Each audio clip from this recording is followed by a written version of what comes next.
Olá, queridos alunos, essa é a aula 1, destinada aos alunos do terceiro período do curso de Direito da FADIVA. Queridos alunos, estamos aí nesse momento de epidemia, em termos mundiais, de pandemia, com contornos mundiais, mas nós vamos continuar as nossas aulas, nossas reflexões jurídicas, especialmente no que diz respeito ao direito tributário, turma, terceiro período noturno da FADIVA. O assunto de hoje é a continuidade daquilo que nós vínhamos falando em sala de aula, contribuições de melhoria. O que são contribuições de melhoria? Só fazendo uma recapitulação rápida daquilo que nós temos visto até aqui, nós estamos estudando as espécies tributárias no texto constitucional. Estamos agora na nossa terceira espécie tributária. Primeiro, estudamos os impostos, depois estudamos as taxas e agora estamos estudando as contribuições de melhoria. Embora não fosse constar o tema contribuições de melhoria naquela nossa primeira avaliação, que foi adiada devido aí a essa questão do coronavírus, nós já mencionamos, já falamos de contribuições de melhoria na nossa última aula, mas agora conteúdo oficial na continuidade da matéria. Quando nós estudamos a primeira espécie tributária, os impostos, você vai se lembrar, essas três espécies tributárias, as três primeiras espécies tributárias, estão lá no artigo 145 da Constituição, e lá está escrito: a União, os Estados, o Distrito Federal e os municípios poderão instituir os seguintes tributos. Inciso 1, impostos. Inciso 2, taxas. Inciso 3, contribuições de melhoria. Então, as contribuições de melhoria vão ser a nossa terceira espécie tributária, depois de estudarmos os impostos e as taxas. Os impostos, como você sabe, todos eles estão discriminados na própria Constituição Federal, todos os impostos estão discriminados na própria Constituição Federal. Foi a nossa primeira espécie tributária, no inciso 1 do artigo 145. Vimos que nos artigos 153 e 154 da Constituição estão os impostos da União. Artigo 153 são 7 impostos ali listados: imposto de importação, imposto de exportação, imposto de renda, imposto sobre produtos industrializados, imposto sobre operações financeiras, imposto territorial rural e imposto sobre grandes fortunas nos termos de lei complementar. São os 7 impostos de competência da União listados no artigo 153 da Constituição. O último deles, imposto sobre grandes fortunas, depende de lei complementar, que obedece a um processo legislativo específico e até hoje ainda não foi instituído. No artigo 154, também mais dois impostos de competência da União, mas agora de uma maneira esporádica, ou seja, possivelmente eles possam vir a ser instituídos. Artigo 153, os 7 impostos. Artigo 154, mais 2 que poderão vir a ser instituídos. No inciso 1, os chamados impostos residuais, 154.1, impostos residuais que dependem também de lei complementar. E no artigo 154, no inciso 2, os chamados impostos extraordinários decorrentes de guerra. Nós vamos ver lá na frente, futuramente, que esses impostos extraordinários decorrentes de guerra, eles são exceção, inclusive, ao princípio da reserva legal. Excepcionalmente, poderão vir a ser instituídos num estado de exceção, estado de guerra, por medida provisória, através do próprio Poder Executivo da União, Presidente da República. Ok? Então, esses são os impostos de competência da União discriminados na Constituição. Impostos de competência dos Estados e do Distrito Federal estão no artigo 155, são 3.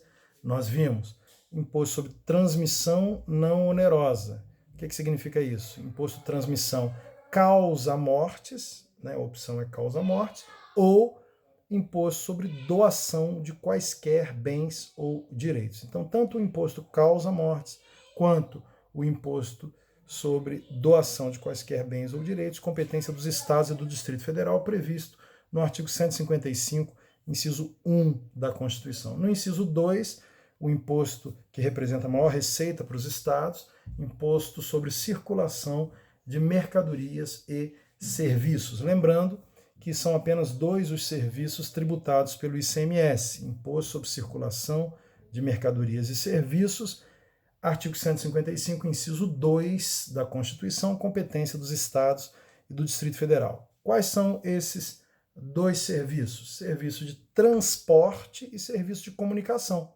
Serviço de transporte interestadual ou intermunicipal e também o serviço de comunicação, telefonia, serviços de provedor de internet, todo serviço de comunicação, então, TV por assinatura, né, serviço de comunicação tributado pelo ICMS. E o terceiro imposto de competência dos estados, imposto sobre propriedade de veículos automotores, IPVA, Imposto sobre Propriedade de Veículos Automotores. Estão aí os 3 impostos de competência dos estados e do Distrito Federal.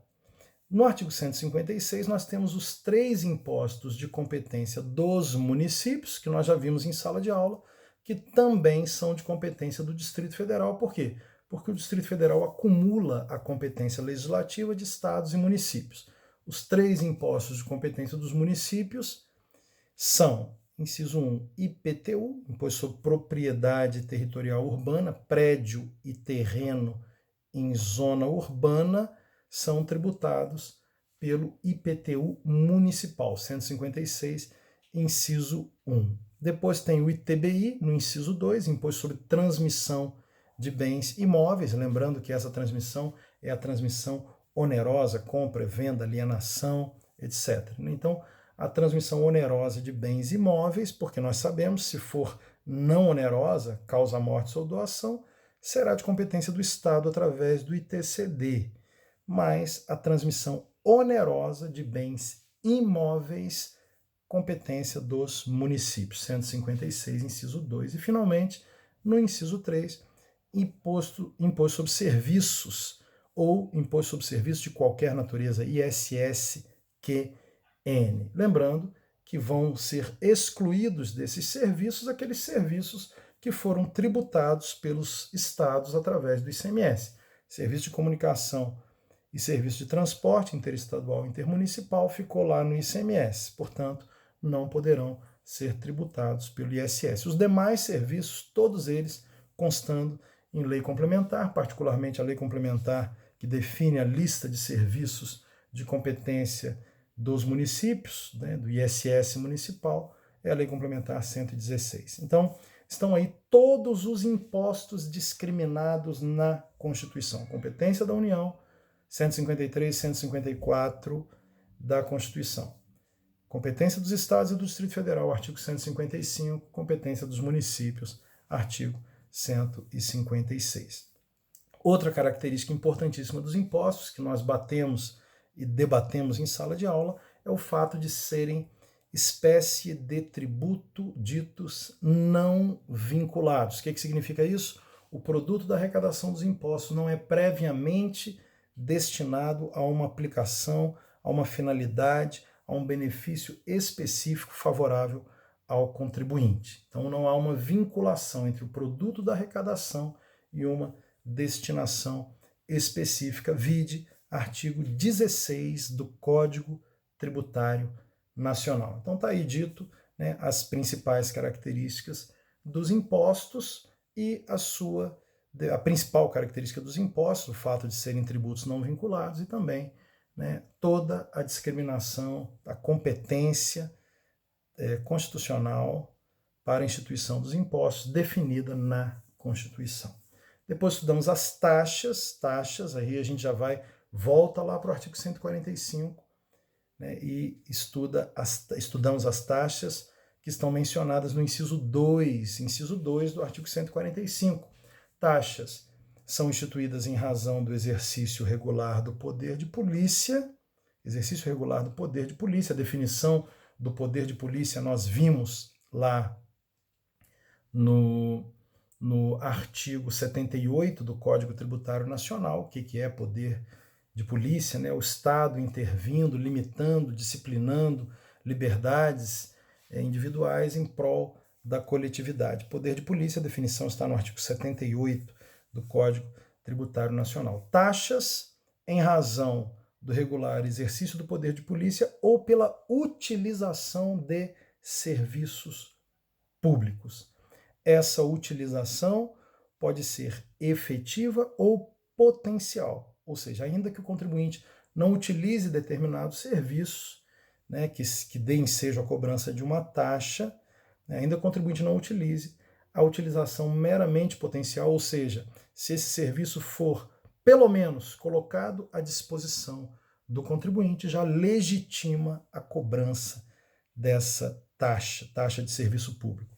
Utilização efetiva ou potencial, serviços públicos devem ser específicos e divisíveis. Então, utilização efetiva ou potencial de serviços públicos específicos e divisíveis. Então, o serviço público específico é aquele que pode ser destacado numa unidade autônoma de intervenção estatal, aquele serviço que tem toda a característica própria daquela prestação específica. Digamos, por exemplo, um serviço de coleta de lixo e limpeza urbana tem toda uma estrutura de caminhões, profissionais preparados, destinação de resíduos sólidos. Então, esse é um serviço específico.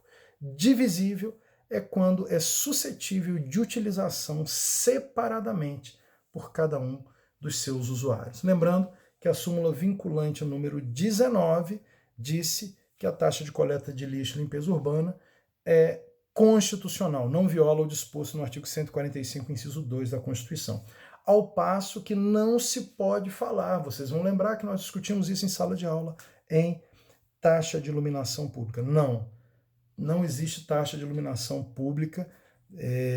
A iluminação pública hoje é remunerada pela COSIP, uma contribuição específica prevista na Constituição, contribuição para o custeio do serviço de iluminação pública, que tem a sigla COSIP, está lá prevista essa contribuição no artigo 149-A da Constituição Federal, competência dos municípios e do Distrito Federal. Então, não confundir, né? Não existe taxa de iluminação pública, vide súmula vinculante número 41. Súmula vinculante, a ementa da súmula vinculante número 41, diz lá que é vedada a remuneração da iluminação pública através de taxa. Então, portanto, o Supremo Tribunal Federal, através da súmula vinculante número 41, veda a remuneração da iluminação pública através de taxa. Impostos, taxas, inciso 2 do artigo 145, contribuição de melhoria, inciso 3 do artigo 145, contribuições de melhoria decorrentes de obras públicas, contribuição de melhoria, nossa terceira espécie tributária, decorrentes de obras públicas. Obra pública da qual decorra valorização imobiliária. Então, não basta ser uma obra, precisa ser uma obra pública. E, além disso, desta obra pública tem que decorrer valorização imobiliária, né? Lembrando que a contribuição de melhoria tem dois limites de cobrança. Quais seriam esses limites?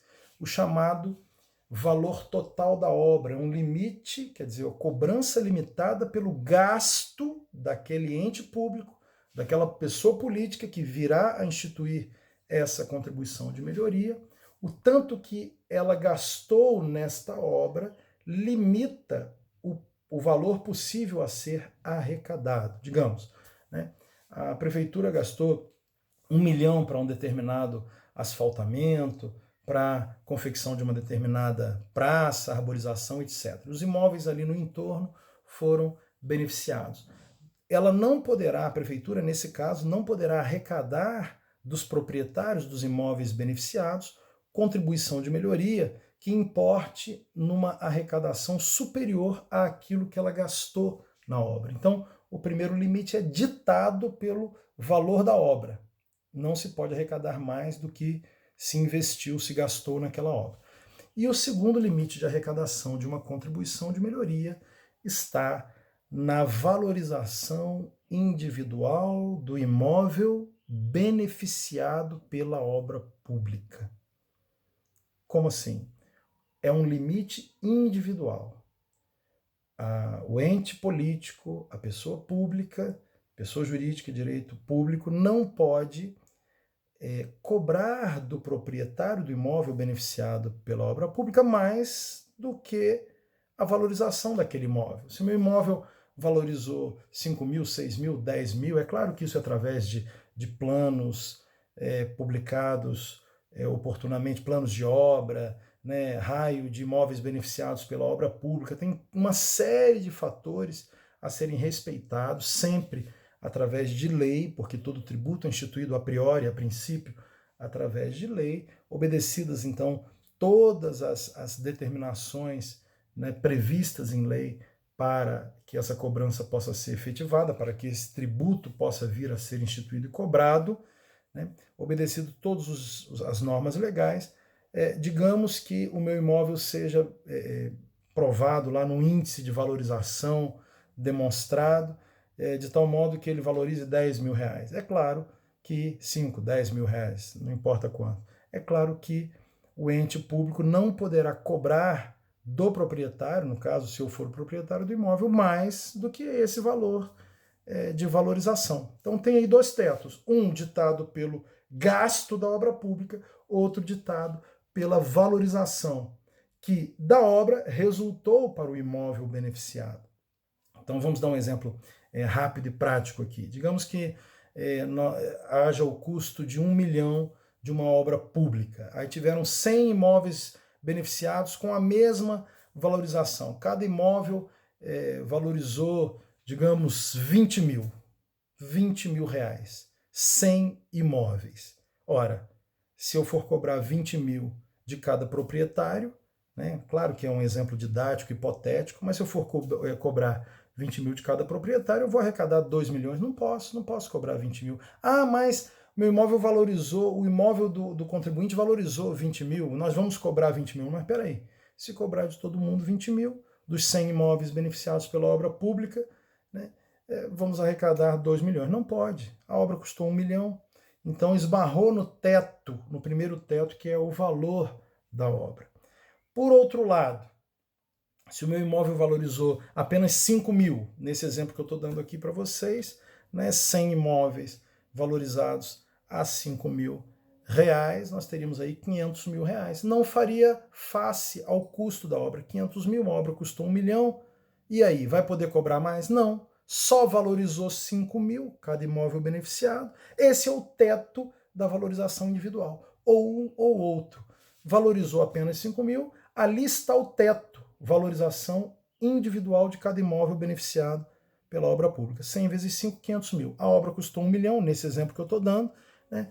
Os outros 500 mil, problema, nesse caso, da prefeitura, que terá que arcar com essa diferença. Então, é trabalhar com esses dois limitadores. É isso que pode ser cobrado num exame de concurso, numa prova da OAB, né, em relação à contribuição de melhoria.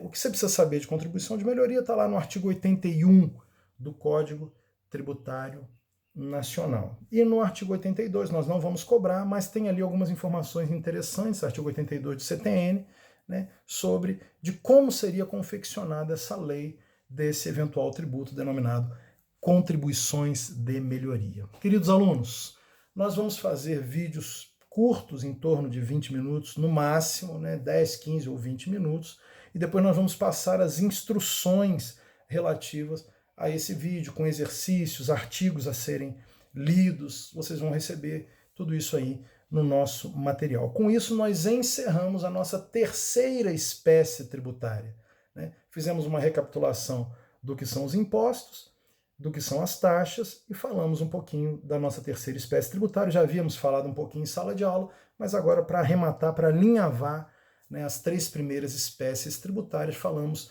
das contribuições de melhoria, que não se confundem com outras contribuições gerais que nós vamos ver lá na frente, no decorrer da nossa matéria. Ok? Ficamos aqui por hoje. Bons estudos, prestem atenção, escute uma vez, duas vezes, três vezes, e que você fique aí com esse material para você continuar aí seus estudos, fazer os exercícios que nós vamos enviar. Então, é essa a nossa matéria desta semana. Que Deus abençoe a todos e até a próxima. Um abraço.